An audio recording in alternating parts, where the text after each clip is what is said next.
Hello everybody and welcome back. Today we'll be talking about the PaperShoot camera.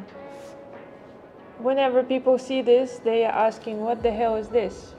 So let's see what this actually is. This is a camera that positions itself in the market as an eco-friendly camera. So the base of this camera looks like this. This is what you get. Has camera memory slot here where you input your memory card. This is the space for the batteries, and basically you have to assemble it yourself. It normally comes with rechargeable batteries, but our customs decided that those batteries, they pose some threat to society, so they have to take them. And you can use it without the rechargeable batteries, but with normal batteries. However, I recommend that you do use it with the rechargeable batteries, because whenever I try to use it with just normal batteries, the battery runs out of juice much quicker than the rechargeable batteries for some reason, although normally it should be the opposite.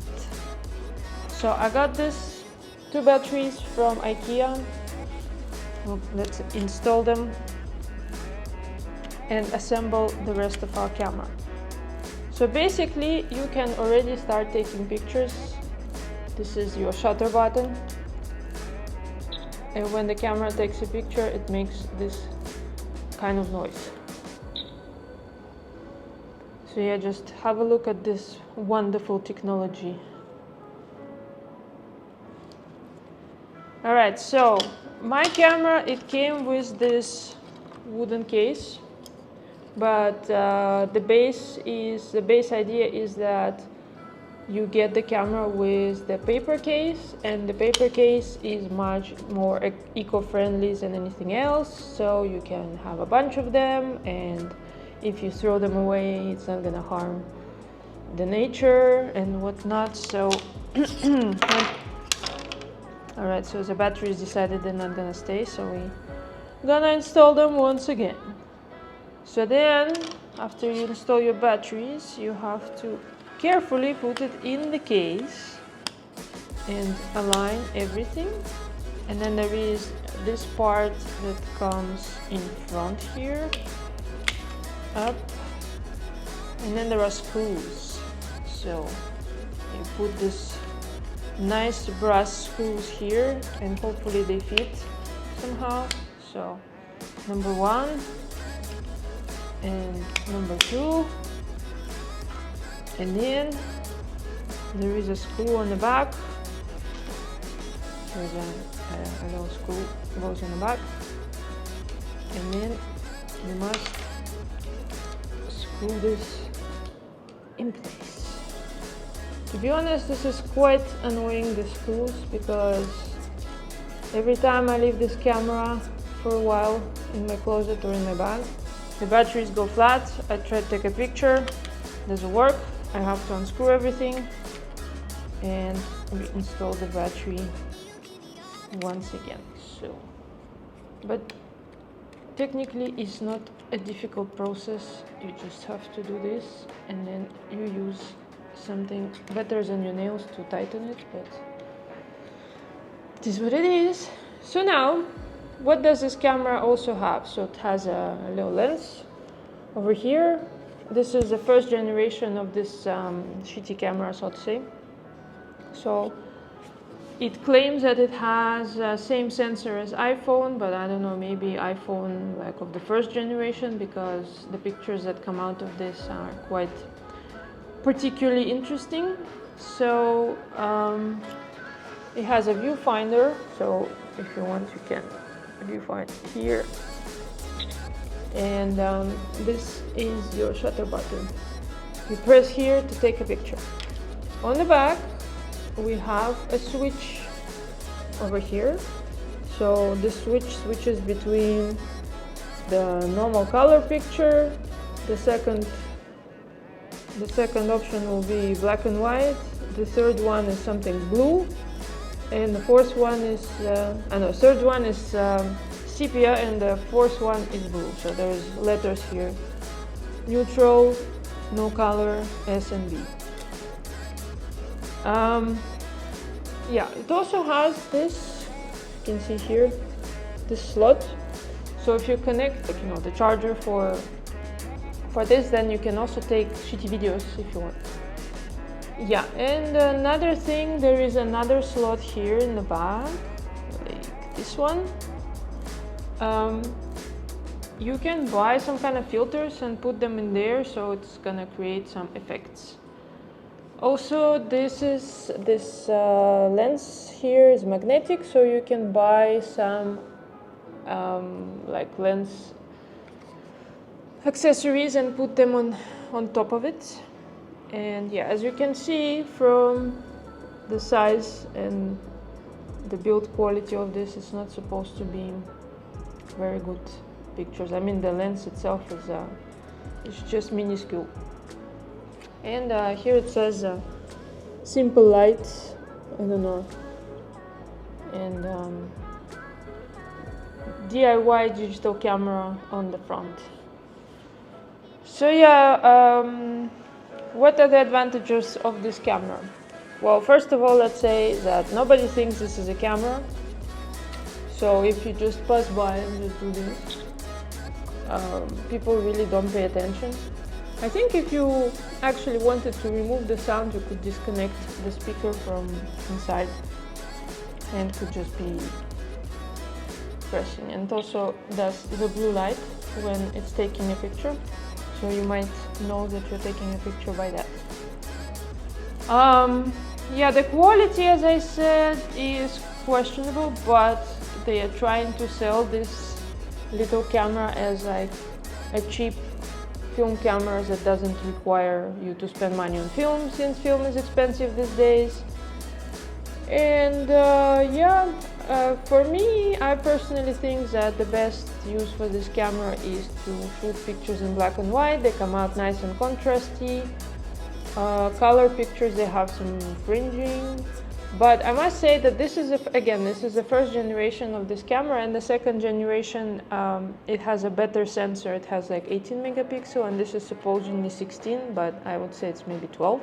The alleged battery life is about 150 shots. I don't know if you can actually get 150 shots out of this, but maybe on a good day, like 70, or like basically like an hour and a half, 2 hours photo walk, maybe you'll manage.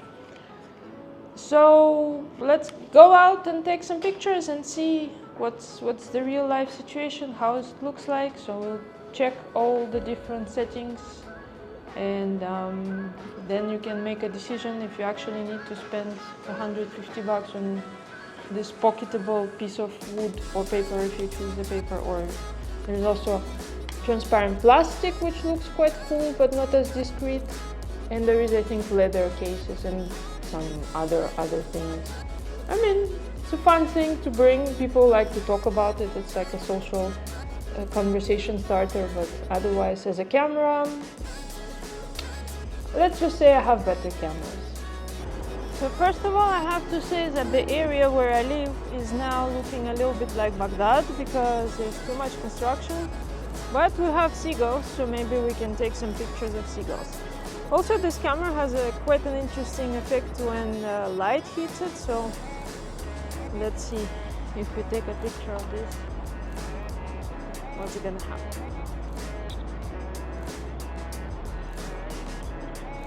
So if you want to see what it looks like if you look through viewfinder, the actual picture is gonna be quite much wider than what the viewfinder sees.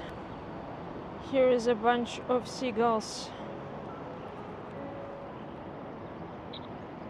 Hello, seagulls.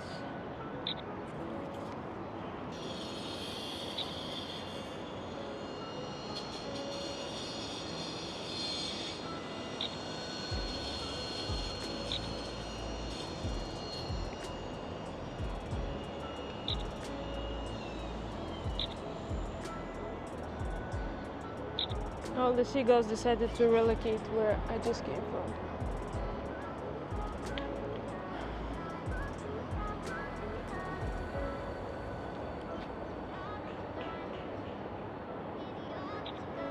Alright, so we're gonna take 4 pictures of this palm tree.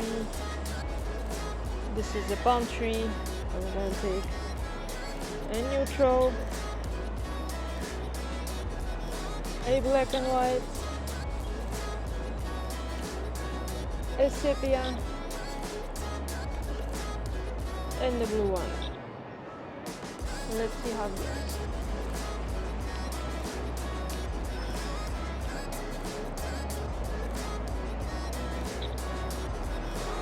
So the beauty of this camera is that it's discreet, and the fact that there is no picture review, you cannot get distracted by constantly looking if your picture came out nice or not, so you just have to concentrate on taking pictures.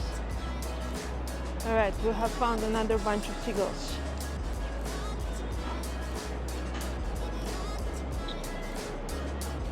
Otherwise also, it's very discreet, small, nobody really pays attention to what you do. And if you want to see what the pictures look like when there's not enough light, you can try to take a picture of this scene and see. You have to be very stable, because when there's not enough light, they might come out a bit blurry. It's also, to be honest, hard to judge when is the picture exactly taken. Is it the moment you press, or is it the moment it makes a sound? So you never know if you caught the exact moment or not.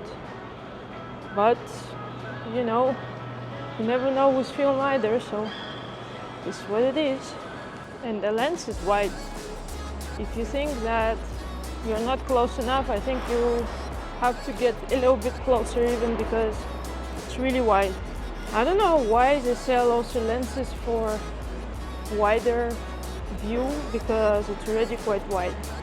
And the fisheye lenses on this make it like with the black corners and everything. I don't know who would want to use those pictures and for what.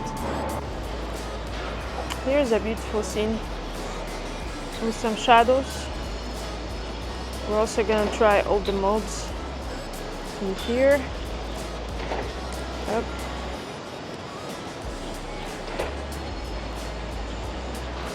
We're going back to Baghdad area.